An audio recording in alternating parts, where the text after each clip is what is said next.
share your political beliefs on social media? No, not really. Nope. I'm not a big social media sharer, so that's probably why. Alright. Get me in trouble, so I try not to.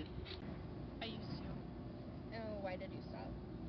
because it frustrated me when other people would, and so I just thought that, like, I'm not going to change anyone's mind. I don't really, to be honest. No? Yeah, no. Okay. Not too often, but sometimes.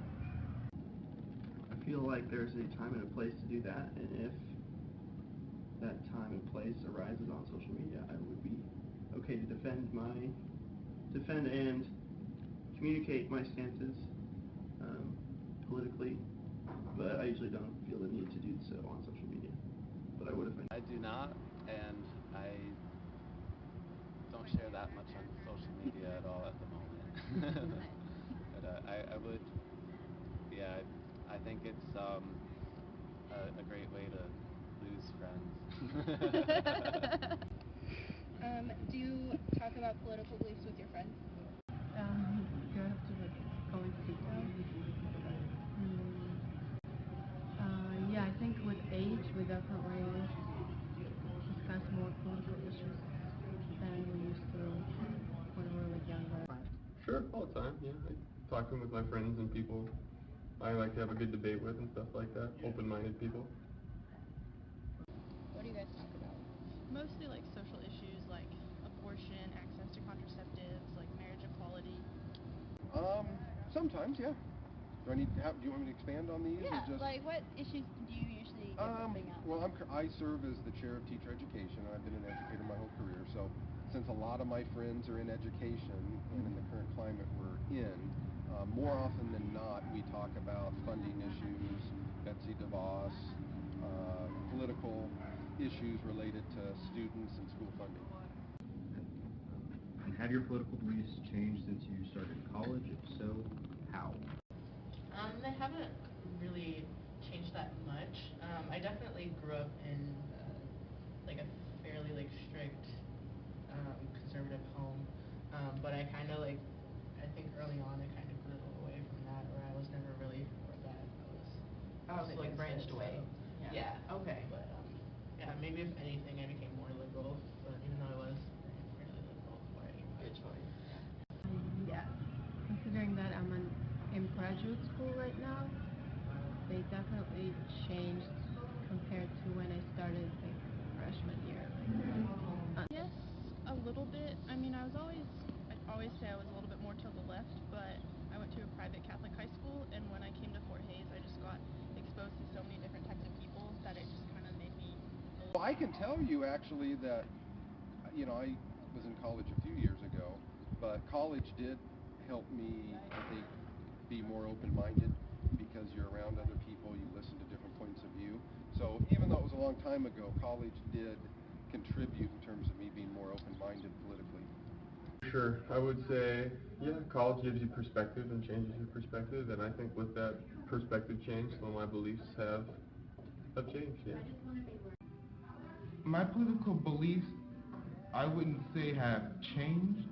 I'd say I understand why I believe more, and I'm a lot more accepting of other people's views and other people's points of view since I've been in college. I'll say that I come from what I thought was a pretty diverse area.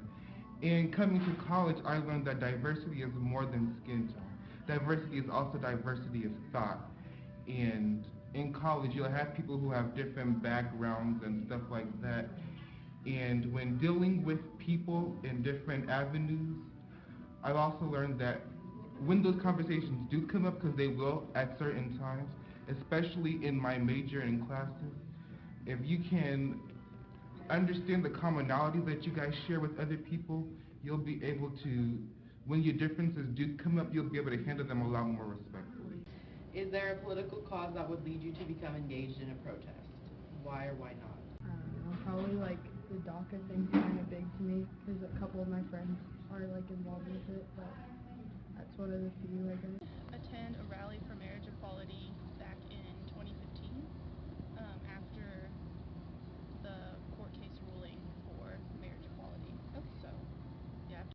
better support for teachers. That's happening right now in Oklahoma.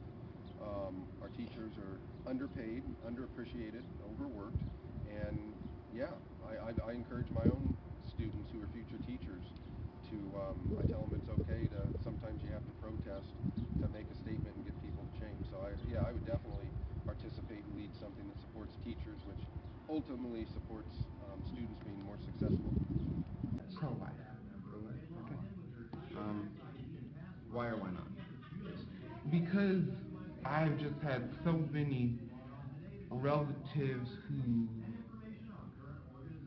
who've lost children, and as babies, like within hours or under the ages of 5, like I'll never forget when my cousins died and I saw her son in a casket. It looked like a baby doll, and I'll never forget that image. Just I can see what he's wearing, and that's one thing. And then some people, they almost fetishize abortions from just what I've heard. I've heard people talk about, well, yeah, I can just get an abortion, or people making jokes about, I can use a Plan B pill tonight, or stuff like that, and that stuff, it hurts me because I know there's plenty of people out there who love to be parents. Yes, there has been such a political cause. Back home, I'm from Republic of Georgia, and we have very harsh drug policies. Like people used to go to jail for like possession of marijuana, like just personal use, and today also some other recreational drugs, they can go to jail for up to 8 years, and I think it's inhumane, and there was like a movement against it, and a lot of my friends were involved. Apart from that, also, my country is like 20% occupied by Russia, so young people back home also participate in that and protest that and actively talk about that. And like for example, in my town, there was a local park that was being threatened a nature preserve that was being threatened to turn into a disc golf course. So they were taking this thing that everybody could enjoy in the natural world and turn it into a single-use facility. And neighbors around the park and in the town and some neighboring towns all went and harassed, in the right way, but we really annoyed the freeholders that were trying to go ahead with this agenda. And in that way, I met the leaders of the team that was opposing it and how well they had marketed their ideas. And I went and, that was the first time that I had gone to one of those meetings. And during the minutes, they'd give every person during a certain break in the meeting 3 minutes to talk about anything that they wanted to, any concerns.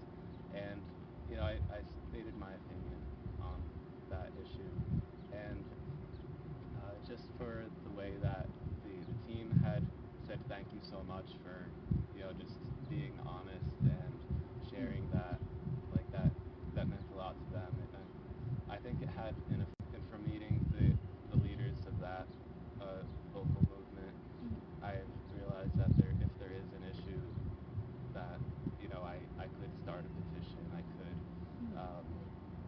contact whatever political leaders, and because before I felt like I just didn't, it was unfamiliar. I didn't know how much power that would build, and me alone would not, they might not take seriously, for just having an opinion. But when there's a group of people, sometimes politicians, representatives, they just need to know how popular or unpopular something is for their career, and the better we let them know that, the more just representation succeeds. Thank you. We have to be true and just open about what we want and need in order to. So, and in that way, I think there just needs to be more, just more participation and belief that, you know, you can do what you want to do if you can organize. Do you think your vote matters? Art might say yes, it matters. Because I know that I voted, you know. I know that votes are counted. Research, I think, would say that what really matters more is how you can influence political representatives. You know, everybody that actually can, you know, just contact the representatives person to person, I think that's more powerful than a vote ever could be. And in organizing people to say we collectively agree on this thing, and not trying to go into the streets and cause a disturbance, but more like organize, you know, a movement with integrity to, you know, preserve whatever goal or ideal is worth it is a good way to go about it. Definitely, yeah. I mean, definitely, each person, I mean, we live in a democratic republic, I believe, and everybody has their own specific vote, which we elect leaders to represent our vote. So, I mean, like, every vote matters, essentially. And if we protest enough, then, I mean, we can get our cause. A lot of people disagree with this, but I actually feel like by not voting, I'm completely staying out of it entirely. I haven't voted in a long time. I don't really trust most politicians. Okay. So I'd rather just like stay out of it. And yeah, I feel like it doesn't really count because there's so many parts to an election and like. I understand. Thank you for your time. Yeah, of course. It always matters, even if it's just one, even if a person's in a highly Republican community and they're the only Democrat, still voting matters. I mean, and making your views, putting your views out there and letting people just know about it. You don't have to be violent or combative. You just talk with people, and when you do that, you will eventually start to, okay, I can see where this person's coming from. Okay, yeah, they make a good point. All right, maybe we can, you know, work with them a little bit, and you know, so that matters. And when you vote, even if you're not part of the majority, it'll add to it. So I think voting does matter, because one vote is one vote.